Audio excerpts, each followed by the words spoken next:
Day, bonjour à tous. Aujourd'hui, perçons le mystère des homophones.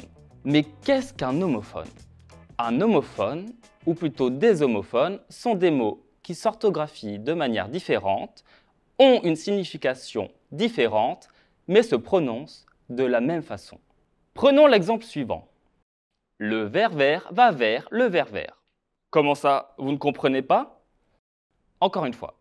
Le ver vert va vers le ver vert. Voici une stratégie pour t'aider à différencier l'un des homophones les plus récurrents en français, à savoir CC, CC, C, C. Place au premier C, qui se trouve le plus souvent en début de phrase. C'est une contraction du démonstratif cela et du verbe être au présent.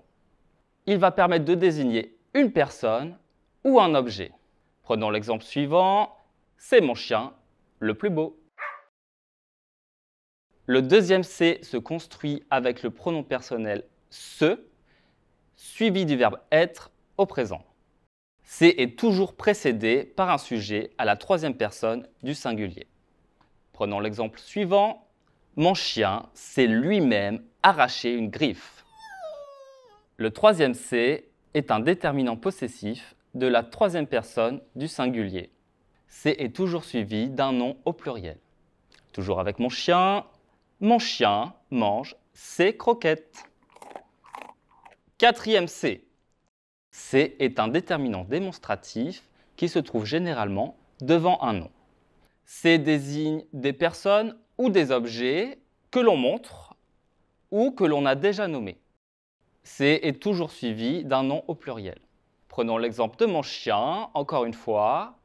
Mon chien aime seulement ses croquettes. Sous-entendu, celle-ci. Enfin, le dernier C est le verbe savoir à la première, deuxième ou troisième personne du singulier au présent. Pour bien différencier C avec un S de C avec un T, il suffit de connaître le sujet. C'est ce sujet qui va permettre de bien accorder le verbe savoir. Par exemple, je ne sais plus quoi faire de mon chien. Il ne sait pas rester en place. Il existe bien d'autres homophones en français. Vous entendrez certainement mère, mère, mère, ou encore sans, sans, sans. À vous de trouver comment les utiliser. Alors le français, c'est clair, non? Rendez-vous pour une prochaine capsulette.